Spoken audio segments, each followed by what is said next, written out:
Mr. Vadim Trukhan, and thank you very much for coming to Ed News for an interview. And I would like to ask you a few questions about the processes of the war between actually Russian invasion in Ukraine.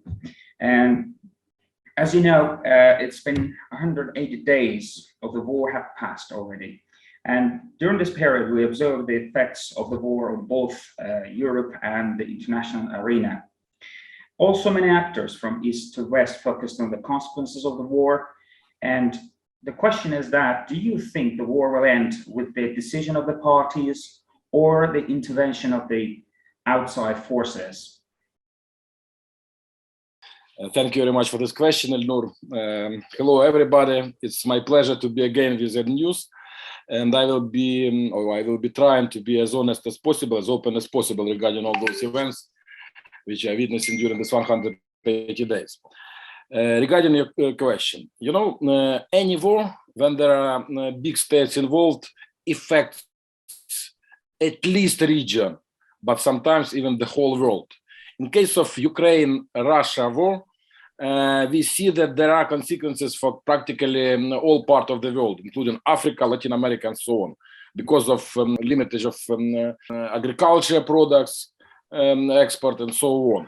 But of course, the main actors which are suffering from this are people in Ukraine, and I must say that people in Russia as well. During 180 days, Russians have lost approximately 55,000 people killed. 55,000 killed. It's a huge number. It's families, it's relatives, and so on. And Russian propaganda is trying to say that there is no any casualties, we do not lose anyone, anything. But people receive dead bodies, and this is true. Besides, Ukraine also has lost approximately 900 soldiers, and God knows how many civilians. At least more than 20,000 people were killed in Mariupol. And I am afraid that in my native Kharkov, in Kryvyi Rog, Nikolaev, and dozens of other cities and towns and villages, we have lost at least 10,000 more civilians, at least, because we are fighting with Russian army, but Russian army is fighting not with our army, but with civilian population, because they are not able to fight Ukrainian army. This is reality. So, of course, peoples are suffering a lot. Now, regarding the end of this war, first of all, we do not know the time when this war will be over. And yesterday, when we had Crimean platform summit, second summit held by Ukraine, Prime Minister of Belgium, Mr. Alexander Kroes, said that we have to understand that invasion of Russia now is gradually but becoming a long-lasting war, and we have to be prepared, we have to be ready for long-lasting war, because Russia has resources, but Ukraine has will to win. And in such a situation, this war can last months and maybe a couple of years. We have to understand whether Ukraine is able alone to defeat Russian army. I think yes, but for this we need maybe 1 year, maybe 2, maybe 10. But if we will be supported, when we will be backed by our partners and de facto allies like United States, Great Britain, Poland, Baltic states, Turkey, and others, then we will get a victory much faster.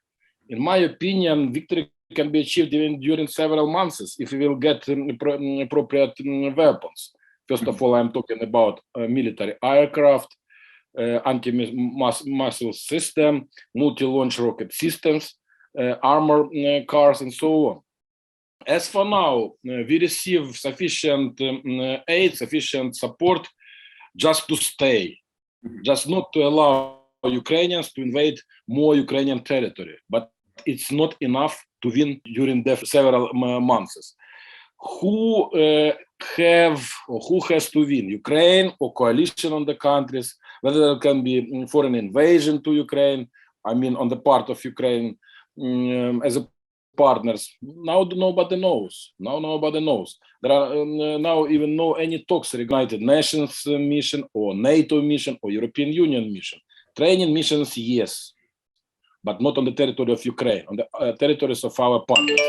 And in such situation, I think that the main role will be played by Ukrainian army. And the Ukrainian army is ready for this and is becoming stronger and stronger every day and every week. Actually, we will come back to the armory issues that who are supporting the Ukraine and during this war. But the second question I would like to ask you concerning the Crimea issue, and recently, as you know, it's reported that the forces of Ukraine and Russia are standing around Crimea. And the question is that the damage caused by the war on both fronts is clear, actually. And however, does this also mean that Russia's power is waning now? Yes, of course, it's becoming weaker and weaker because they lose a lot of military equipment. I have calculated yesterday, they have lost more than 12,000 pieces of military equipment, meaning tanks, armored cars, aircrafts, and so on. 15 military vessels, including Moskva, well-known muscle cruiser. Can you imagine? This statistic is hidden from the Russian report, actually. Yeah, but this is true. Everybody has supported it. This is true. And Ukrainians managed to do it using its own missiles called Neptune. They were produced in Ukraine, on Ukrainian territory by Ukrainian enterprises. We have managed to hit more than 200, it seems to me 234 military aircraft, including the newest ones like Su-35, Su-34, Su-30, and so on. We have managed to down approximately 200 helicopters, 2,000 tanks, approximately 2,000, more than 4,000 armored vehicles, more than 4,000. Can you imagine? Not many armies in the Europe have in its possessions such big quantity of military equipment. Russians had. And of course, to immediately buy somewhere or to produce, they are not able. Ukraine here is in a little bit better situation because they are receiving military equipment from many countries, approximately from 50, 60 countries. Like yesterday, during this Crimea Platform Summit, more than 60 countries participated. More than 40 countries on the level of the presidents and head of governments. Can you imagine? More than 40, including G7 countries, except of the United States. There was a state secretary presented. That means that Crimea now in the focus. Everything started from Crimea when the Russians attempted to annex Crimean Peninsula in 2014. And now we have an understanding that everything can or must over on the Crimea. And now when we started to hit the military bases, the military airports and so on, they finally started to understand that there is no safe places on the Ukrainian territory temporarily occupied. And there is no safe places on the regions of Ukraine which are on the border, which are close to the borderline between Ukraine and Russia. This is reality. This is war. And with every week and month, we had more and more possibilities to fight Russians in any part where they have places ready to attack Ukraine. Now I want to come back to the question that you were just mentioning before. Just in general, if Ukraine continues to receive new weapons and comprehensive support from the West or anywhere, like, will Crimea ever go to Ukraine's side? Let me be clear here, because this is a very sensitive issue. And for those people who are watching us, it's very important to understand what is going on. Because sometimes declarations and facts are a bit different. When we are talking about the United States, they have provided us with military equipment and support for approximately $10.5 billion during these 6 months. $10.5 billion, very sufficient sum. Yeah. Then who next? Who is next? Great Britain, approximately 4 billion and something. Then Poland, 3 billion and something. But on the first place, Germany, more than 2 billion euros. And yesterday, Scholz has announced that another 500 million euro will be allocated for support of Ukraine in this war. More than 500 million. This is quite big sum.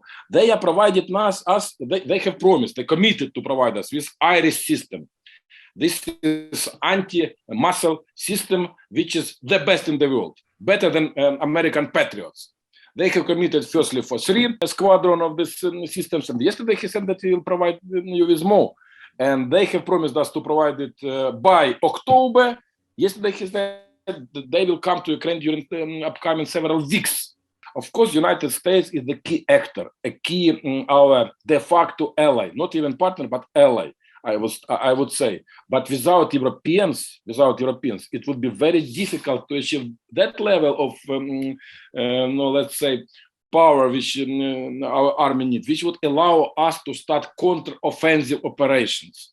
With Europeans, we will be ready for this, I think, in upcoming weeks and months. And in fact, some experts are saying that actually on the south part of Ukraine, there is counter-offensive operations. But this is a little bit or completely different style, which we used to see during Second World War or First World War. There are not huge amount of infantry, which is trying to attack enemy's infantry, but there are anti-missile system, artillery system, and so on, which are eliminating logistical ways, which are eliminating bases for safeguarding bullets and so on, military equipment of the enemy. This is way how we are dealing, because in Ukraine it's a little bit different philosophy when we are talking about people. Every life is valid. For Russians it's nothing. Lives are nothing. For them, territory and state interests are on the first place. For Ukraine, lives are matter. That's why our army is trying to be very wise here, in order not to lose a huge quantity of our soldiers and officers. But Crimea will come back to Ukraine definitely, because you know, one our hero from the past said that the idea, nobody can stop the idea. The times for which is here. The idea is there. More than 60 countries supported it yesterday, let's say. People in Crimea changing their mind. They are singing Ukrainian patriotic songs. They are joining partisan units. They are helping, they are supporting, they are with us. Yeah, I would like to focus a little bit on the upcoming reality, which is winter now is coming up, and the issue of gas supply to Europe and relations with Russia will be on the agenda again. And in this context, how can the relations between the parties change? Is a hot war expected to achieve the main goal, or a peace agreement for a while? Which one do you think is going to happen? This is a very good question, by the way, very good question. And it is not easy to answer this question correctly. I must say that there are several points. First, everybody understand, I mean, in Ukraine and abroad, among our partners, there is an understanding that this winter will be the most complicated winter during last, let's say, 30, 35 years. And not just for Ukraine, but for Europe as well.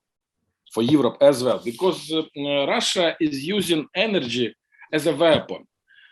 They are trying to actually push Europeans to punish even Europeans by using energy, by cutting the supplies of the gas, which is not prohibited, by the way, so far. Just oil is in the sixth packet of sanctions, which was adopted by European Union a couple of months ago, but not gas.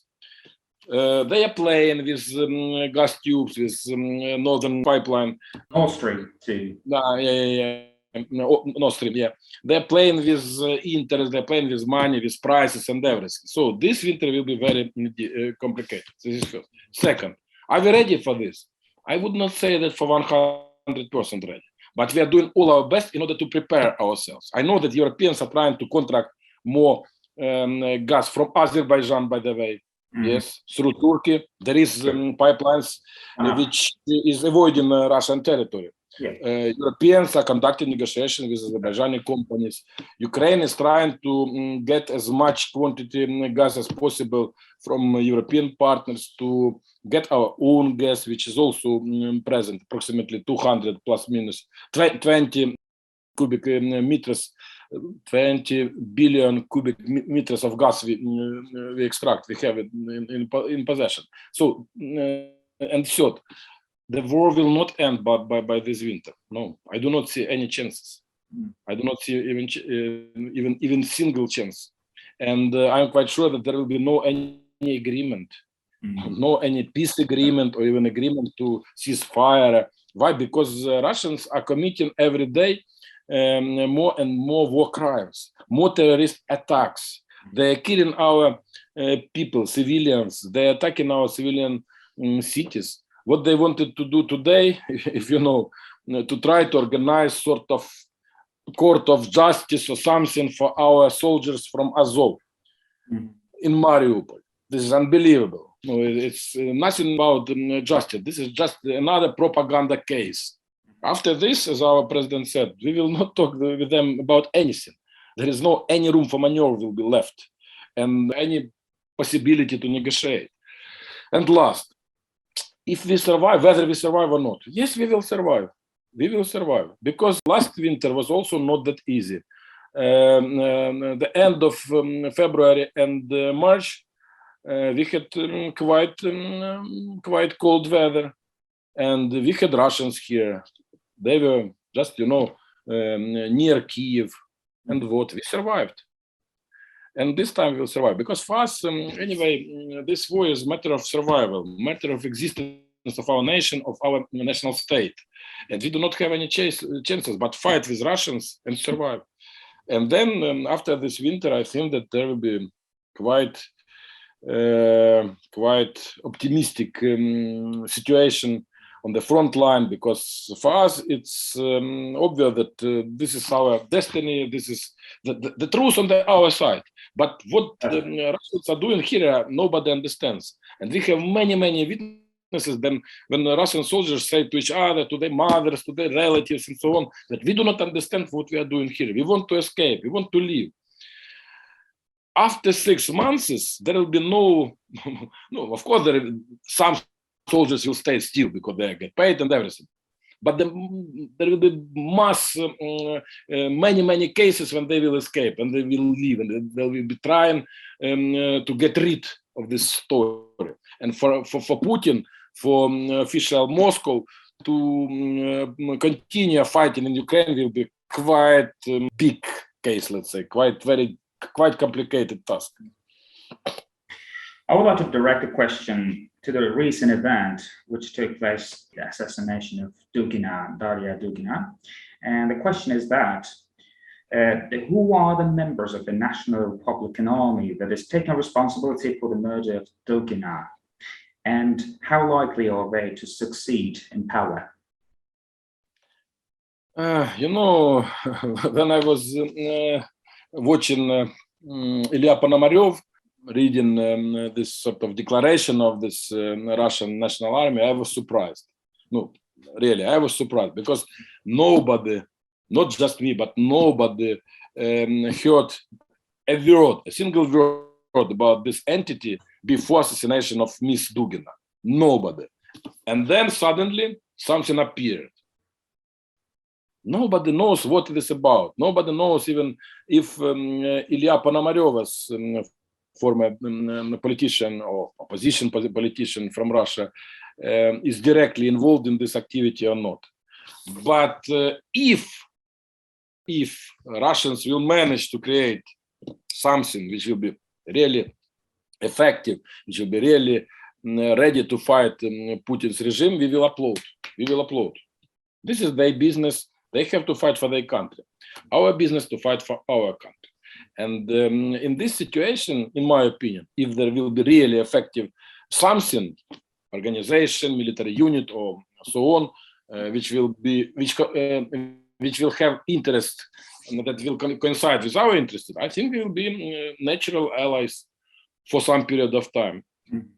But then we will see. But talking about Dugina assassination, I would say that I have huge doubts that some opposition forces in Russia has killed this poor girl. She was nobody in Russia. I have never heard about her before the assassination. I know very well who is Mr. Dugin, but even he is of marginal part of Russian society. He is not that influential in terms of Russian politics. If someone would want to influence on Putin, he would try to assassinate Putin or someone next to him, Shoigu, Gerasimov, I don't know, someone who is close to him. not someone who is somewhere, you know, on the marginal suburbs. And in my opinion, there is one single interested person, Mr. Putin. Why? Because he wants to warm up Russian society, to say, listen, our citizens are killed by Ukrainians, fascists, and so on, brutal cases, to demonstrate its rightness in the decision to invade, to destroy Ukraine. And who could organize this kind of assassination? Not only one body, Federal FSB, Federal Security Agency. Nobody else. Bureau, yeah, nobody else. That's it. Whether we will know true, I have huge doubts. Did we get the truth about assassination of Mr. Nemtsov? No. Ms. Politkovska? No. Before Mr. Listin? No.